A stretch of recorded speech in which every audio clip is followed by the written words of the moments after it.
So I am shooting a video today, which I'm very excited about, and I forgot to charge my microphone. So that's currently plugged in and charging, but until then, I thought I could give you guys sort of updates on what I'm working on and like books I've read recently, and yeah, so let's do that. The microphone is just charging. Okay guys, so first up we have 6 Weeks by the Sea. I already gave you kind of a review of this over on my community tab, and this was gifted to me by the publisher. This is the life realization this book made me have. I have really high standards when it comes to books, and that is actually probably very like detrimental to me creatively, because I'm like, I read books like this and I'm like, I want to love it. Like, I want to be the person who's just like, yeah, it's great. But like my mind is just like, but these other thoughts, these other like thoughts of it's not living up to like my excessively high standards in my head. And then I'm like, what if this is why I struggle to write my own novel? Because I have too high of standards. And so I have too high of standards when I read books, and I also have too high of standards when I write my own books that I can never live up to. So maybe I just need to chill out. I need to chill out and like lower my standards when it comes to novels. But it doesn't really help when like a lot of my time is literally spent like studying some of the best literature ever written. Right? Like that does not help this problem here. Anyway, 6 Weeks by the Sea made me have this life realization because it is one of those books that I think so many people would read and enjoy and just be like, oh, that was like such a fun like summer read. So basically, this tells the story of a summer in young Jane Austen's life when she's by the seaside with her family and she falls in love. And this is actually based on something that like her nieces and nephews like recorded that their Aunt Cassandra, Jane Austen's sister and best friend, had told them that Jane Austen had in fact had like a little bit of a romance by the sea. And so that information in Jane Austen lore is a little bit debated according to how seriously we can take that, because of course it's kind of the telephone game. It's like nieces and nephew years, decades after Jane Austen has passed away are recording this on the secondhand information in their memory of their Aunt Cassandra, who has also passed away. And so like, I know even within my own family, like I've heard family stories and then like more details about it come out and it's like a completely altered crazy version of the family story I'd heard.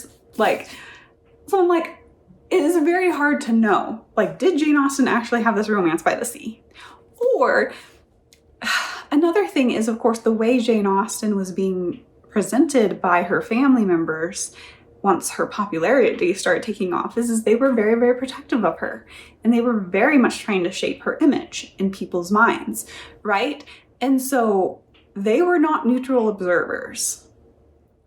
There may have been a reason why they might have wanted people to think she had this romance, right? Because like, oh, maybe it makes her more relatable or something like that.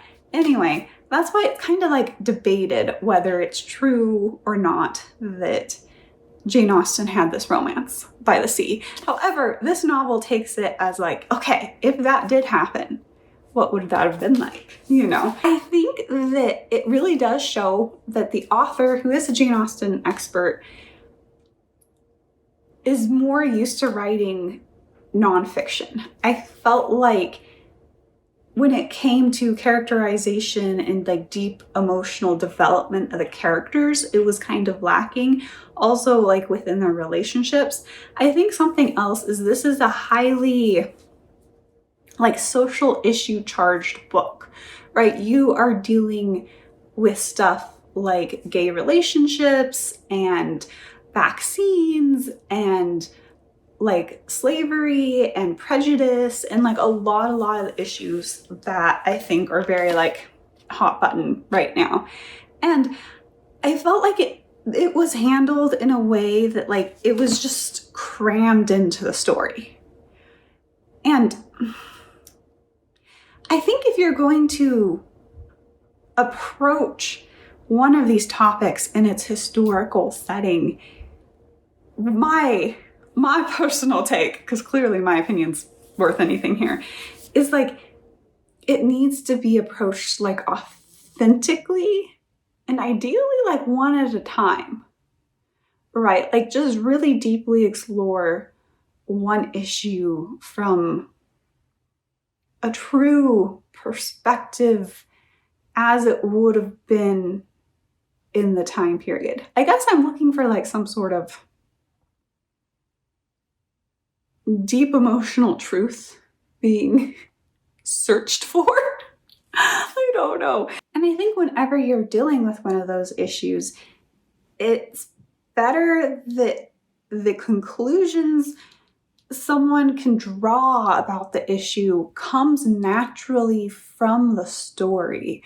So for example, you know, at least when I was growing up, To Kill a Mockingbird was required reading in school. And like, I think that's a story that people can draw their own conclusions from, right? Like you read that story and you're like, wow, prejudice is wrong, right? Not because necessarily some character just showed up and is like, prejudice is wrong, but like because of the story, because of the events, because of the human truth that gets unfolded within the story, right? So I think in this, it's a lot of the characters running around and being like, prejudice is wrong, vaccines are great. And it's just being like, but show us that, right? Like show us the truth and the depth. Like, this is what I'm saying. I clearly have a problem. I'm like, chill out. Don't have such high expectations for things. Some books are just meant to be like fun and you read them by the pool and then you're like, that was nice. Now moving on. I don't know, guys. So apparently part of this video is I have issues reading books. Meanwhile, moving on to a more classic literature book I've been reading. So I am about halfway through this book or more. I'm like that far in. It is a simple story. So this is a book that was published in 1791. So well before Pride and Prejudice. And it tells of a very interesting story of a Miss Milner who is in love with her guardian, right? Because her dad dies and then so her custody is given to his friend who is like, you know, this really handsome guy who happens to be a Catholic priest. I know. Very shocking / spicy. So she's in love with this Catholic priest and then the story goes from there. So scandalous. It's still a very like G-rated stories, guys. Like this is something hilarious I think about classic novels. Often when you're be like reading the back of their covers or like their descriptions online, like they always try to make them sound like super scandalous. And then you read it and you're like, I mean, I could see how that might be slightly scandalous, but comparative to everything today, I think you were just writing like the blurb so that it would seem spicy so people would actually read it. That is my hot take on whoever writes blurbs for classic literature. Anyway, getting back to a simple story. Overall, I would say that the writing level is obviously nowhere near like Bernie or Edgeworth or of course Jane Austen. But it's fascinating because I feel like we're seeing the authors like daddy issues coming out in the book. And like, this is, I think, one of the other things about me when I read books. I'm like psychoanalyzing the author. I'm like, I think I understand like issues you have with men from the way you portray men and the way you have your heroines react to them. Because like the Catholic priest guy, let me just say he has issues. There's some serious issues happening in this book. Anyway, so I should give you guys an update when I finish this. That's more in depth on Catholic guy and his issues. Drama baby. Another book I have been reading recently is Emma. So I just read through the Jane Austen novels, and currently I'm reading through Emma again.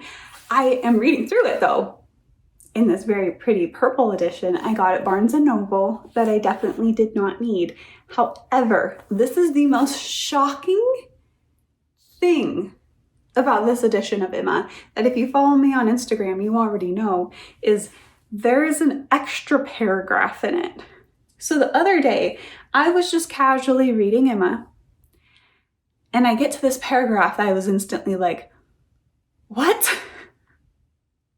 I was just like, this literally does not make sense. It doesn't fit. Like, okay, where is it? Can I find it? Okay, I found it. It's in the backstory of Jane Fairfax. It says, Jane Fairfax was an orphan, the only child of Mrs. Bates' youngest daughter. One dark winter night, it had struck 9 sometime before the landlord joined us.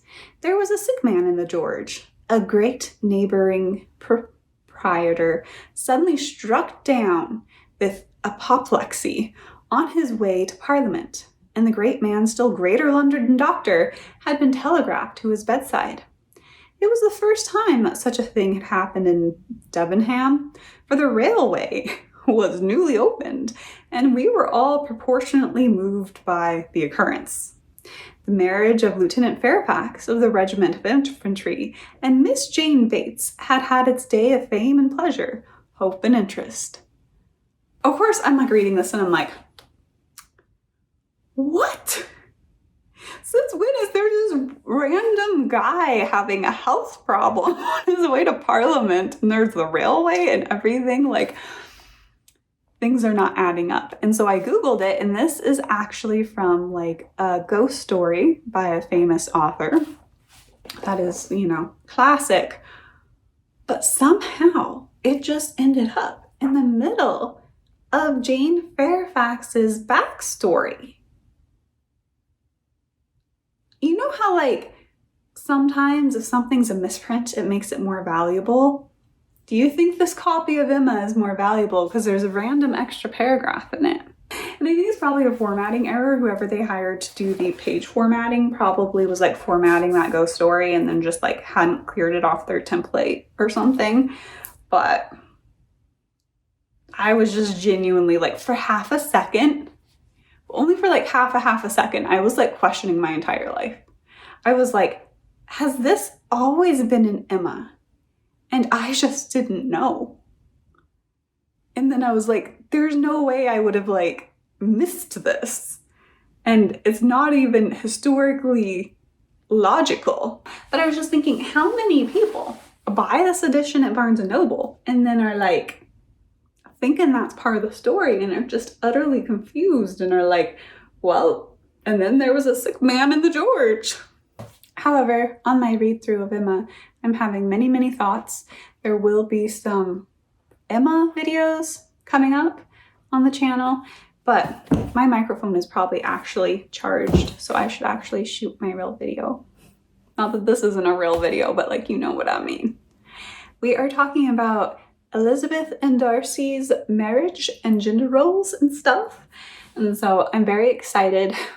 We get to talk about the innate superiority of men. So, look at my microphone actually being charged.